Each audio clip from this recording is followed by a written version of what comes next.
Okay, hello Year Zero. It's Ollie here.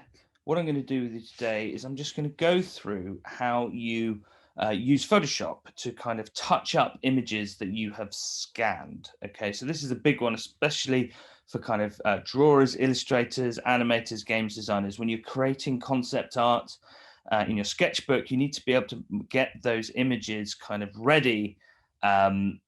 For kind of publishers, or if you're going to print it, etc., etc. So what we're going to use today is we're going to use Photoshop. Very quickly to start, I'm going to show you how you would go about opening Photoshop. I know that might sound a bit basic, but for some of us, we've never used Photoshop before. So what I'm going to do is I'll go ahead and close Photoshop on my machine. Now on an Apple, so I can't speak for Mac users, I do apologize, but I don't use Microsoft Office users. I don't use Office, so you're on your own there. But I would suggest the place that you want to go to is the applications area. And on a Mac, you will go to Finder, which is at the bottom bar, or wherever the bar is that has all of your softwares and like click-throughs to the internet, etc., etc. It'll have your web browsers and stuff on it, but the Finder icon is like a smiley face made out of blue and gray. So you're going to click on that, and it's going to give you a few options, and you're going to click on Applications, and then I've got loads of Adobe software here, which you guys can download for free as students. I'm going to go find Adobe Photoshop. I'm using the 2018 version. It doesn't matter what version you're using, because hopefully what I'm talking about today is universal. I'm going to find Adobe Photoshop and see that beautiful light blue PS logo, and you're going to click on it, and that will open up Photoshop. Okay. Now, before we start, let's go through a little bit of digital hygiene for this session. So what I've done here is I've created a folder on my desktop where I have put all of my scanned images onto, and I've called that images. And you'll see here that these are kind of just straightforward scans of images from sketchbooks that I've made on a scanner. They're all JPEGs. So within that folder, I've created another folder, and I've called it Finished Images for the date of the class that we're doing this on. And the reason we're going to have that is because when we work on our images, we are then going to save them as JPEGs and put them into this file so that we know where all of our finished images are. Okay.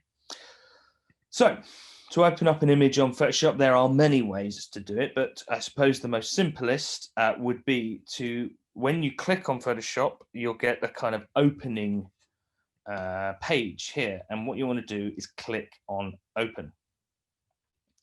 And the image that we're going to work with, first of all, we're going to have a quick look at two images here. Is this image here. Okay, so I'm going to open this image. And so what we have here, first of all, the first problem we have with this image is that it is the wrong way round. Okay, so first of all, we need to rotate this image. And to do that, you're going to go to the top bar here where it says Photoshop CC. Next to it, you're going to see the File, Edit, Image, and Layer. Type, select, filter, 3D view window, and help. Hopefully it's the same on Office as well. But you're going to click on Image. And then when you're on Image, you're going to scroll down until you see Image Rotation. And then on Image Rotation, this image needs a 90-degree clockwise turn. Yours might need a 90-degree counterclockwise turn, or it might need a whole 180 turn. Okay, mine only needs a 90-degree clockwise turn. So I'm going to click on that. It's going to move our image back into place. So as you can see here, we're not quite done yet with the basics, because our image needs cropping. Okay, so it needs straightening and it needs cropping. So to do that, we are now going to go into our left-hand toolbar. And if you run your cursor across it, it'll give you all sorts of different things that you can use. But for this one, we want to go to the crop tool. Okay, we're going to click on crop. And if you see at the bottom, of this image, you can see it's not straight. And you can see a little bit of the book cover of the sketchbook underneath. It's got this kind of green book cloth that you can see underneath there. So what we want to do is kind of straighten the image. So we're going to click on the straighten button, which is at the top hand bar. You see the word straighten, click on the icon to the left of it. And then what we're going to do is we're going to draw a line along the bottom of the paper, because we want that to be the bit that straightens. And we're going to do that by clicking and holding and dragging across where we want our image to straighten.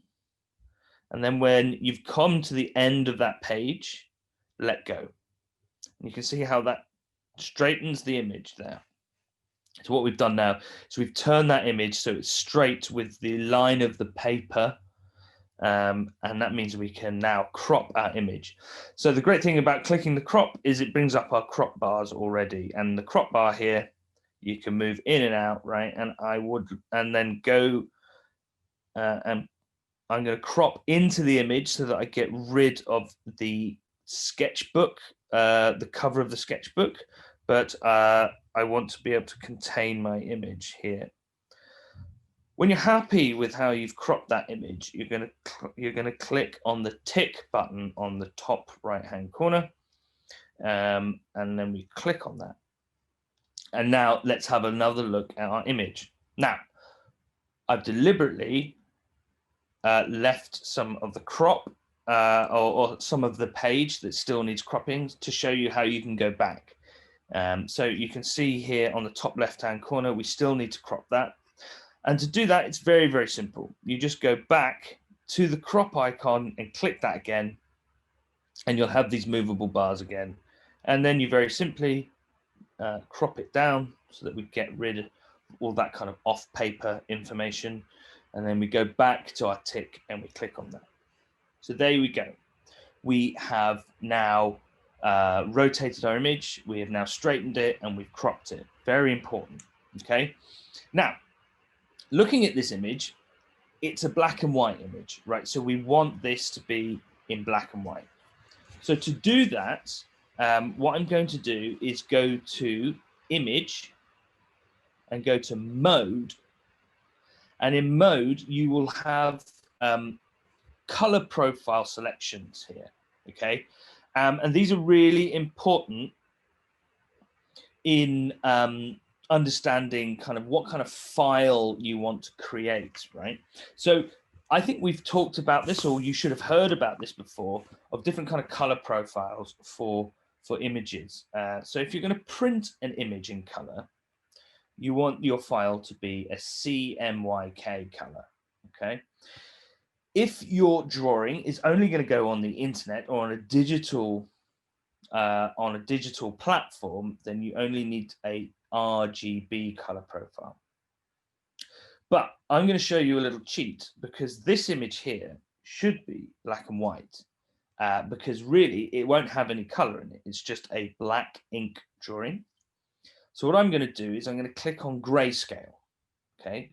When I click on grayscale, it's going to bring up here and it's going to ask me if I want to discard color information, which I do. So I'm going to discard all the color in this image.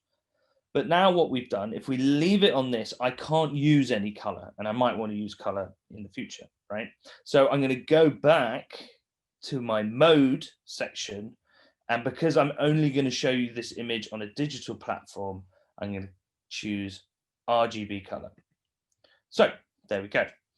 We have now created the correct color profile for our image.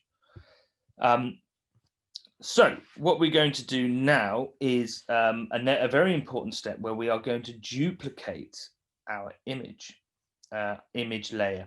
Okay, so if you look on the right hand side of your Photoshop window, you will see a kind of bar coming from the right hand side that should start with color, says swatches. You'll get libraries, adjustments, layers, channels, paths, and properties. Now, the only one we're going to focus on today is layers. So I want you to click the layer button and it'll give you this here.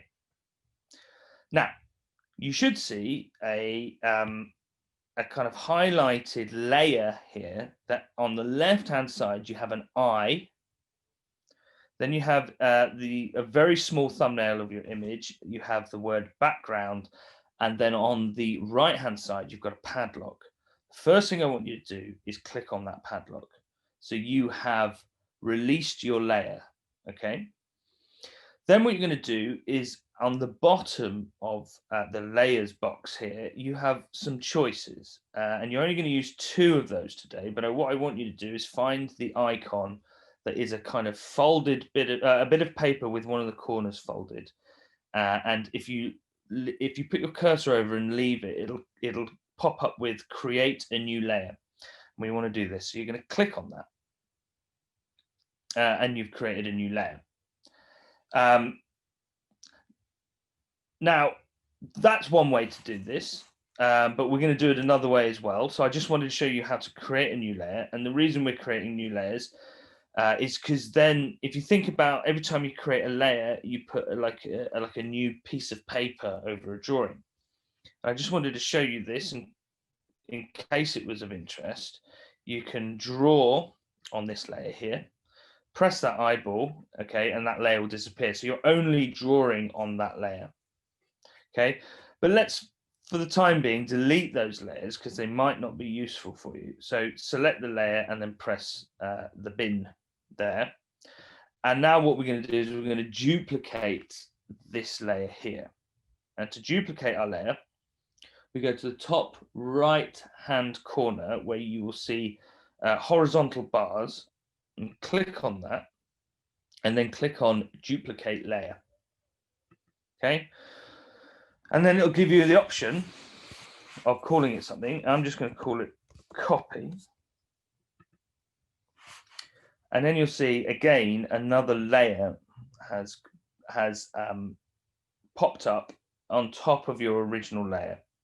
And just like before, if you were to say draw something on this layer on top, right? And then you were to deselect by clicking the eye icon, the layer above, it'll then just show the duplicated layer below. Now, the reason we do that, and it'll come clearer the more you kind of work on this layer, is you kind of want to make sure, first and foremost, you've got a backup. So if you make a mistake on that layer, you can always just go back to the original layer. But it's also nice to see that if you make slight changes in your image, you can kind of refer back to the original image to see, kind of how your progress looks. Okay, so there we go. We've duplicated a layer. And now what we want to do is we want to play around with the levels. So if I zoom in to this image, let's have a look at the image that we have. If we zoom into the image, you can see the problem with this image is that it's got all of that paper grain.